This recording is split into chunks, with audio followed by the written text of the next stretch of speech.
네, 우리 옆에 계신 분들하고요, 우리 한번 인사 나눌 때 정말 감사합니다. 우리 한번 인사 나누도록 하겠습니다. 우리 마음을 담아서 우리 한번 감사의 인사를 나누겠습니다. 정말 감사합니다. 네.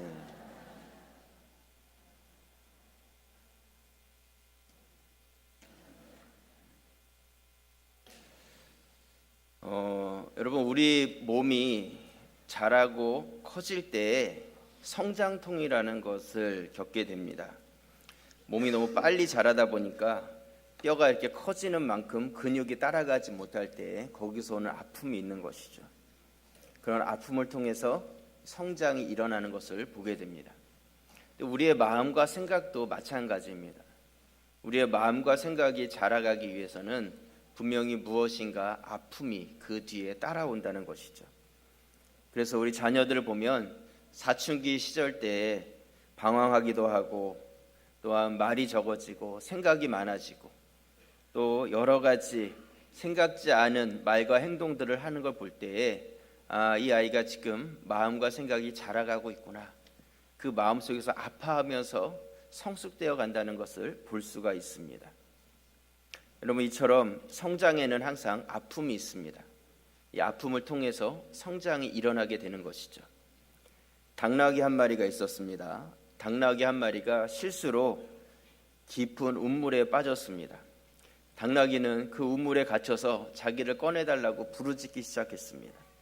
주인은 자기 힘으로 당나귀를 끌어올릴 힘이 없었어요. 그래서 주인이 한 것은 무엇이냐면 삽을 가져다가 흙을 퍼서 그 우물을 메꾸기 시작했습니다. 당나귀는 위에서 막 떨어지는 흙덩이 때문에 더 죽겠다고 소리를 지르기 시작했어요. 자꾸 몸부림을 치다 보니까 자기 자신이 조금씩 위로 올라가고 있다는 것을 느끼기 시작했습니다. 당나귀는 그 위에서 떨어지는 흙을 그 등어리에 묻고 머리에 묻었던 흙을 다 털어내면서 그 흙을 발밑에 놓고 그것을 밟기 시작하면서 그것이 다져지면서 점점 자기 자신이 위로 올라와서 결국에는 그 우물 밖으로 나와서 살 수 있었다는 그런 이야기입니다. 여러분, 우리의 삶을 이렇게 바라보면 이런 웅덩이 안에서의 삶이 반복된다는 것을 느낍니다. 겨우겨우해서 그렇게 빠져나왔는데 빠져나와 보니까 또 다른 웅덩이가 기다리고 있는 것이죠. 여러분, 중요한 것은 무엇이냐면 우리 머리 위로 떨어지는 그 끊임없는 그 흙덩이에 우리가 깔리고 거기에 묻혀서 죽어버리는 것이 아니라 끊임없이 그것을 우리 몸에 붙지 않게 털어내고 그런 아픔들을 우리 바닥에 놓고 그것을 밟고 디뎌서 우리가 그 위로 성장하고 성숙해 가야 되는 것, 그것이 바로 우리에게 중요한 것입니다. 만약 털어내지 못했다면 결국은 그것이 내 무덤이 되는 것이죠. 하지만 그것을 털어낼 수 있는 그런 힘을 갖는다면 그것을 딛고 우리는 더 높은 곳으로 올라가게 되는 것입니다. 오늘 우리 교회학교 자녀들 진금 예배를 드리고요, 또 우리 성도들 1년의 마지막 이제 한 해를 마감하는 주일 예배를 드리고 있습니다. 한 학년씩 한 부서씩 또 우리가 한 살씩 더 나이를 이렇게 먹게 될 텐데 우리에게 한 번 더 이러한 예배의 시간 또 말씀의 시간이 나를 성숙하고 자라게 하는 그런 기회의 시간이 될 수 있기를 주님의 이름으로 축원합니다. 오늘 본문은 출애굽기 6장입니다. 출애굽기 6장은 모세가 하나님께로부터 다시 한번 사명을 받는 장이 출애굽기 6장입니다. 그래서 출애굽기 6장을 제사명의 장이다 이렇게도 말을 합니다. 처음 하나님께서 모세를 부르신 것은 출애굽기 3장에서 부르셨습니다. 하나님께서는 호렙산 꼭대기에 떨기나무를 두시고 그 떨기나무에 불을 붙이셨습니다. 근데 시간이 지나도 그 불이 꺼지지 않았어요. 모세는 산 밑에서 산 위를 바라보다가 정말 신기하다, 저 산 꼭대기에 불이 붙었는데 불이 꺼질 만도 한데 꺼지질 않는 것이죠. 하나님의 부르심이었어요. 모세는 그 산 꼭대기로 올라가기 시작했습니다. 그리고 거기서 누구를 만나냐면 하나님을 만나게 되죠. 하나님께서는 모세를 부르시고 그에게 사명을 주십니다. 너 여기 있지 말고 애굽으로 돌아가라. 가서 내 백성을 이끌어서 출애굽하게 해라. 명령을 내립니다. 모세는 하나님, 나는 못합니다. 이미 나이도 많아졌고요, 내 입도 둔하고 가가지고 내 말을 그 사람이 들을 리도 없습니다. 안 가겠습니다. 하지만 하나님께서는 아주 강하게 모세를 보내시죠. 모세는 그 명령에 순종할 수밖에 없었어요. 그리고 그 미디안 광야를 떠나서 어디로요? 애굽으로 돌아갑니다. 그리고 가서 어떻게 해요? 내 백성 이스라엘을 가나안 땅으로 갈 수 있도록 보내달라고 바로에게 말을 하게 됩니다. 그런데 모세의 생각에는 하나님께서 다 도와주실 거라고 생각하고 내가 가서 말하면 하나님께서 다 도와주시고 일이 척척척척 진행이 되겠지 생각을 하고 갔는데 가서 보니까 너무나 처참했어요. 바로는 내 말을 듣지도 않았습니다. 오히려 너희가 살만하니까 이런 짓을 하는구나 그러면서 더 고역을 심하게 했고, 또한 그 일로 인해서 백성들이 더 힘들어지니까 왜 멀쩡한 걸 들쓰셔가지고 이렇게 사람을 고통스럽게 하느냐고 모세를 원망하기 시작했습니다. 모세는 이러지도 못하고 저러지도 못하는 그런 상황이 되었어요. 그때 다시 하나님 앞에 나와서 엎드리기 시작하죠. 하나님, 어떻게 하면 좋겠습니까? 지금 위에서 흙덩이들이 계속 떨어지고 있습니다. 지금 이 상황을 어떻게 하면 좋겠습니까? 곧 여기 묻혀서 내가 죽겠습니다. 그렇게 고백을 하고 있는 것이죠. 오늘 출애굽기 6장 9절 말씀에 보시면요, 출애굽기 6장 9절 우리 같이 한번 읽겠습니다. 모세가 이와 같이 이스라엘 자손에게 전하나 그들이 마음의 상함과 가혹한 노역으로 말미암아 모세의 말을 듣지 아니하였더라. 네, 모세는 지금 웅덩이에 갇혀 있는 거예요. 꼼짝할 수 없었어요. 꼼짝도 할 수 없었어요. 그때 하나님께서 그를 만나 주시고 그에게 다시 한번 사명을 주십니다. 제 사명을 주세요. 그래서 오늘 말씀의 제목을 제 사명이다 이렇게 정했습니다. 오늘 진급하고 또 한 학년씩 올라가는 우리 학생들, 또 새해를 맞이하는 우리 모든 성도님들, 이 말씀을 통해서 나에게 주시는 그 하나님의 제 사명을 확인할 수 있는 기회의 시간이 되실 수 있기를 바랍니다. 오늘은 포인트가 하나밖에 없습니다. 말씀이 조금 짧습니다. 그렇다고 너무 기대하지는 마세요. 네. 하나님께서 주신 제 사명은 무엇이냐면요, 변함없는 언약이라는 것입니다. 하나님께서는 모세를 다시 만나시고 다시 사명을 주셨지만 하나님께서 그에게 주신 사명은 변하지 않았다는 것이죠. 처음 출애굽기 3장에서 주셨던 그 사명이 그대로 다시 전달되었다는 것입니다.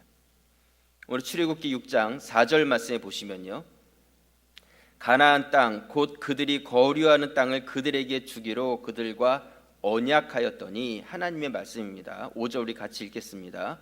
이제 애굽 사람이 종으로 삼은 이스라엘 자손의 신음소리를 내가 듣고 나의 언약을 기억하노라. 하나님께서는 모세에게 내가 내 언약을 기억하고 있다 그렇게 말씀하고 있습니다. 하나님께서는 이미 400여 년 전에 아브라함, 이삭, 야곱과 약속하셨던 그 언약, 내 백성을 이 땅 가나안 땅을 그들에게 주겠다 하셨던 그 언약을 내가 기억하고 있다 말씀하고 있는 것이죠. 여러분, 만약 저하고 누구하고 약속을 했다고 생각해 보세요.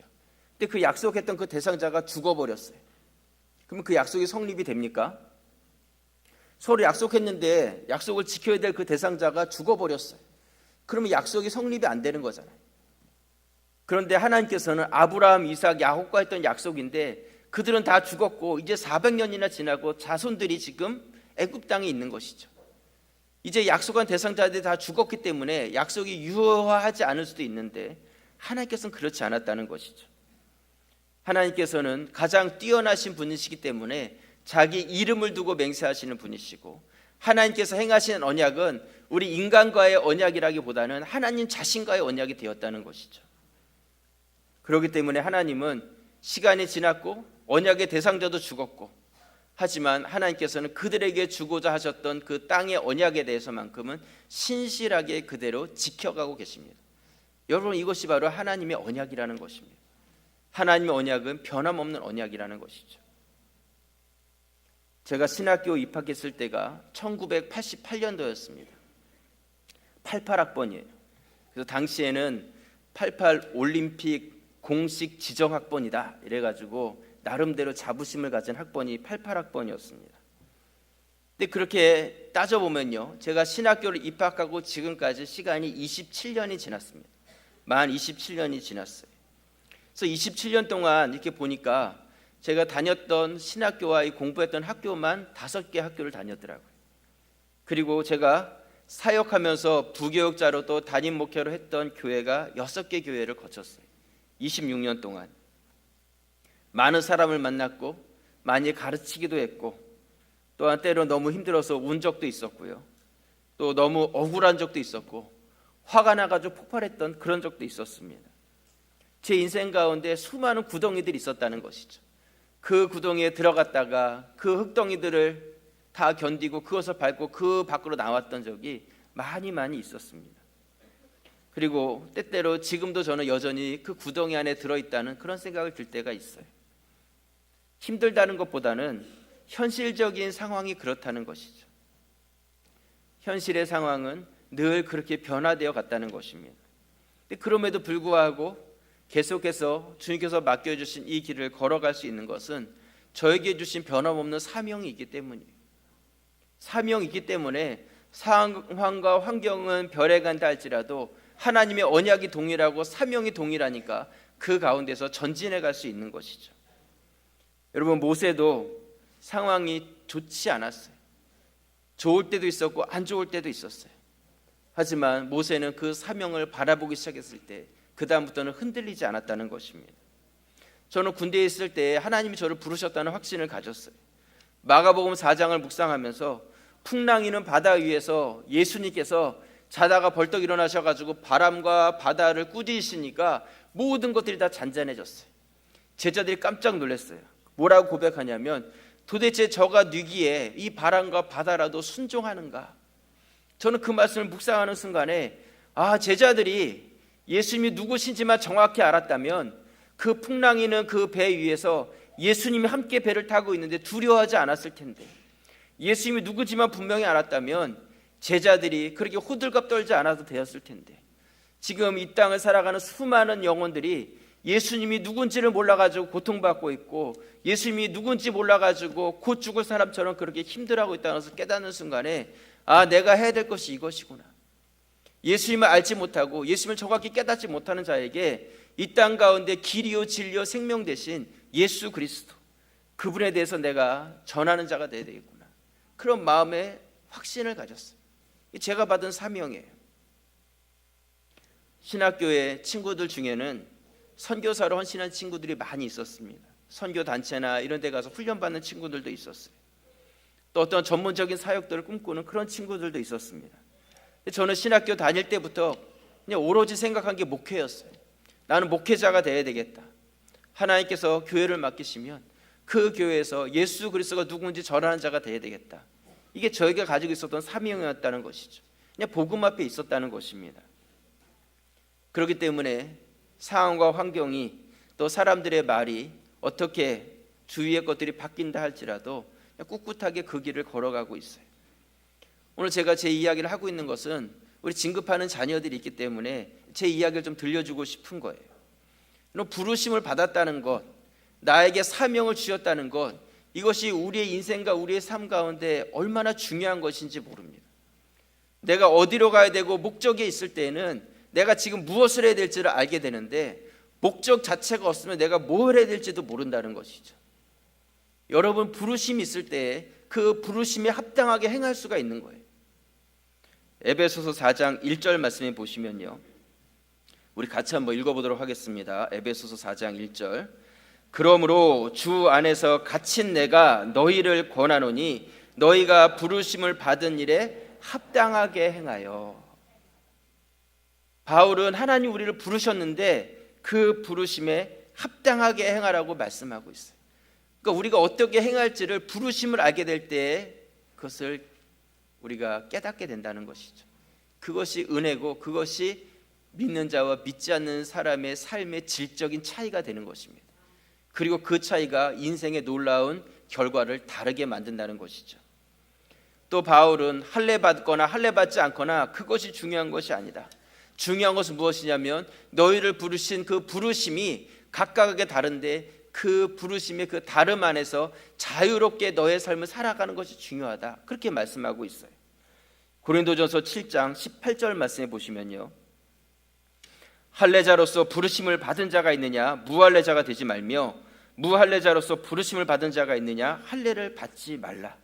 할례를 받는 것도 아무것도 아니요 할례를 받지 아니하는 것도 아무것도 아니로되 오직 하나님의 계명을 지킬 따름이니라.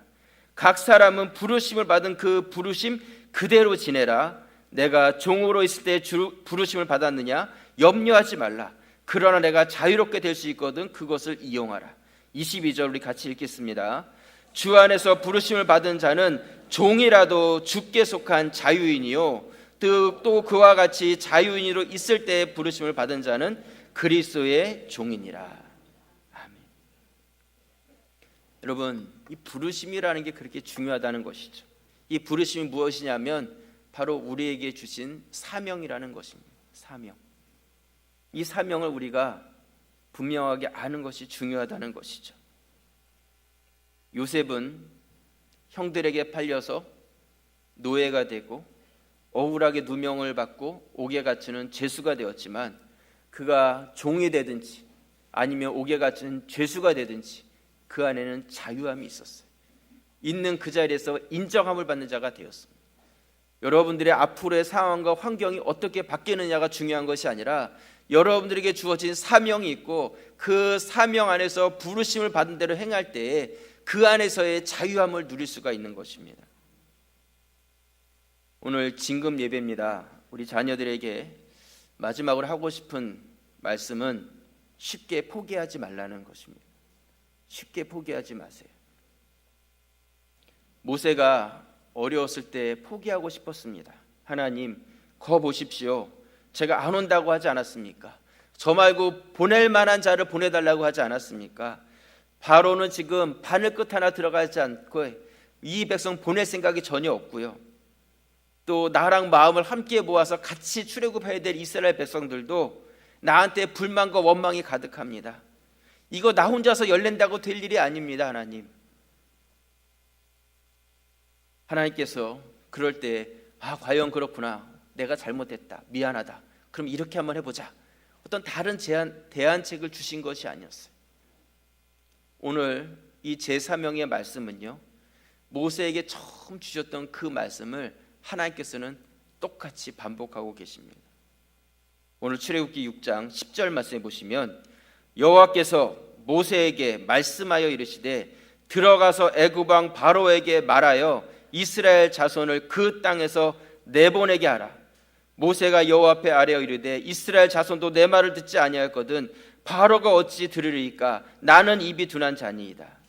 13절 우리 같이 읽겠습니다. 여호와께서 모세와 아론에게 말씀하사 그들로 이스라엘 자손과 애굽 왕 바로에게 명령을 전하고 이스라엘 자손을 애굽 땅에서 인도하여 내게 하시니라. 네. 여러분, 쉽게 포기하지 마시기 바랍니다. 상황과 환경이 다 변해도 사명은 변하지 않는 거예요. 하나님의 뜻은 변하지 않고 하나님의 언약과 하나님의 방법도 변하지 않아요. 사단이 또한 여러 가지 주변의 것들이 바뀔 뿐이죠.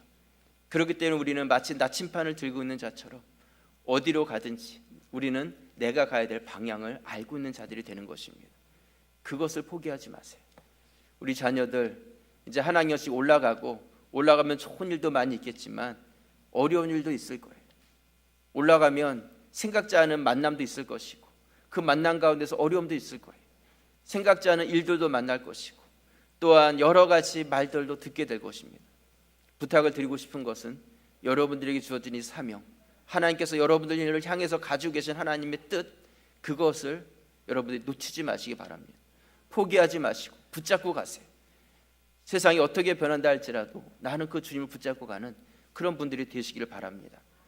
우리 기존의 모든 성도들도 그러한 변함없는 삶의 모습으로 우리 자녀들 앞에 서 계시고 그들에게 삶을 통해서 본이 되시고 또한 삶이 그들에게 이정표가 되는 그런 성도들이 되시기를 주님의 이름으로 부탁을 드립니다. 여러분들 새로운 학교, 새로운 친구들, 새로운 공부, 모든 것이 다 새로워진다 할지라도 하나님의 사명은 변하지 않습니다.